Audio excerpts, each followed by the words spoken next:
इंदिरा गांधी के ऐसे बार बाप जिसे देखकर आपका नेहरू गांधी खानदान से विश्वास उठ जाएगा।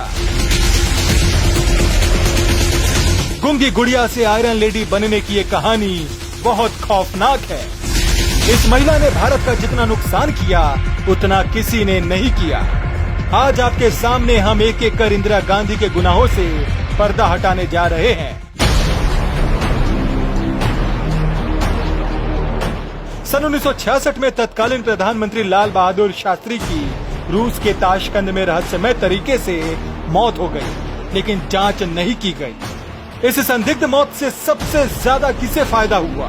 केवल और केवल इंदिरा गांधी को, जो प्रधानमंत्री बन गई। ये दुनिया का ऐसा पहला केस है जिसमें किसी सॉवरेन कंट्री के हेड की विदेश में संदिग्ध मौत हो गई और उसकी जांच तक नहीं कराई गई।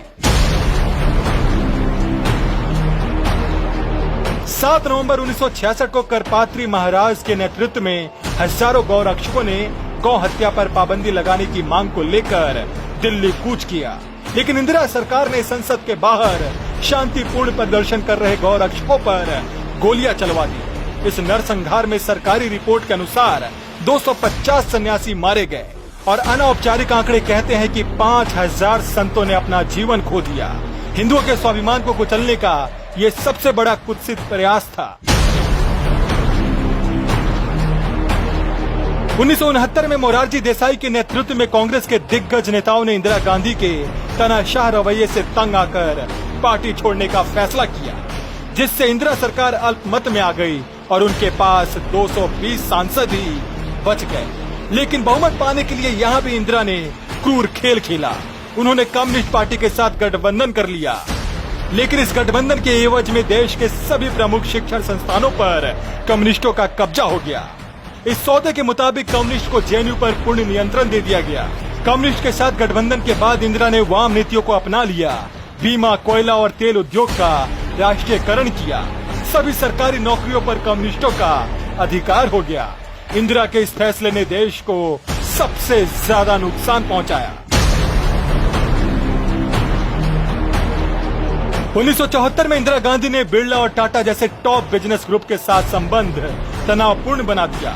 वो इसी साल the foreign exchange regulatory act लेकर आई, जिसकी वजह से विदेशी शेयर 40% से अधिक नहीं हो सकता था। इस बिल के कारण कई मल्टीनेशनल कंपनियां जैसे शेल, IBM, कोका कोला ने बाहर निकलने का फैसला किया। कम्युनिस्ट के साथ गठबंधन होने के बाद बंगाल में नक्सल गतिविधियों में इजाफा होने लगा। इंदिरा गांधी ने उग्रवाद को उचित ठहराते हुए कहा कि ये युवा बुद्धिजीवी हैं, जो नौकरियों की कमी के कारण हिंसक हो रहे हैं।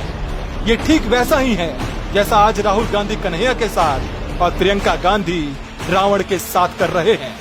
कम्युनिस्ट ने 70 के दशक में अमेरिका के ब्लैक पैंथर आंदोलन के आधार पर दलित पैंथर आंदोलन शुरू किया। उन्होंने दलितों को हिंदुओं के खिलाफ कट्टरपंथी बनाने का काम किया। businessworld.in में छपे एक लेख में बताया गया है कि कैसे इंदिरा गांधी की आर्थिक नीतियों ने भारत को भारी नुकसान पहुंचाया। इंदिरा ने राष्ट्र भर में अपनी छवि निर्माण के लिए लेफ्ट इकोसिस्टम पर भरोसा किया। 1969 से 1976 तक उनका कार्यकाल भारत की अर्थव्यवस्था के लिए सबसे खराब था। 1971 से गरीबी बढ़ती चली गई। 1971 में इंदिरा गांधी ने प्रिवी पर्स को समाप्त कर दिया। ये शाही परिवारों के साथ एक समझौता था, जिन्होंने भारत में अपनी रियासतों का विलय कर दिया था। हमने उनकी जमीनों का अधिग्रहण तो किया, लेकिन बदले में उन्हें कुछ नहीं दिया। जबकि 1976 में मुस्लिम तुष्टीकरण की राजनीति करते हुए इंदिरा गांधी ने सभी अधिकृत जमीन वक्फ बोर्ड को वापस लौटाने का फैसला किया। 1971 के युद्ध में जीत के लिए इंदिरा गांधी को आयरन लेडी कहा जाता है, लेकिन वास्तव में इस जीत के असली नायक भारतीय सेना के तत्कालीन अध्यक्ष सैम मानेकशॉ थे, जिन्होंने अप्रैल 1971 में युद्ध से इनकार करते हुए कहा था कि सेना को तैयार होने के लिए समय की आवश्यकता है, और दिसंबर 1971 में उन्होंने जीत का वादा किया था। जनरल सैम ने अपना काम करते हुए 90,000 पाक सैनिकों को पकड़ा और पाकिस्तान को करारी शिकस्त दी। अब गेंद इंदिरा के पाले में थी। वे 1972 के शिमला समझौते के तहत कश्मीर मुद्दे को आसानी से सुलझा सकती थी, लेकिन उन्होंने LOC पर सहमति जताते हुए इसे और भी खराब कर दिया। आज कुछ मूर्ख कांग्रेस पर भ्रष्टाचार के आरोपों पर पर्दा डालने के लिए मोदी सरकार को जिम्मेदार ठहराते हैं, जबकि सच्चाई ये है कि इंदिरा गांधी ने ही न्यायपालिका को तहस नहस करने का काम किया। इंदिरा ने 1973 में 3 वरिष्ठ न्यायाधीशों को दरकिनार कर एक लचीले न्यायाधीश को चीफ जस्टिस ऑफ इंडिया नियुक्त किया। सुप्रीम कोर्ट के इतिहास में इसे आज भी काला दिन के रूप में याद किया जाता है। 1975 में इंदिरा गांधी ने देश में आपातकाल थोप दिया। दरअसल 1971 में रायबरेली सीट से चुनाव जीतने के लिए इंदिरा गांधी ने सरकारी तंत्र का गलत इस्तेमाल किया था। यहां से चुनाव हारने वाले राज नारायण की याचिका पर इलाहाबाद हाई कोर्ट ने इंदिरा को दोषी माना। इसे देखते हुए इंदिरा गांधी ने न केवल न्यायपालिका को ध्वस्त करने की साजिश रची, बल्कि पूरे देश पर आपातकाल थोप दिया।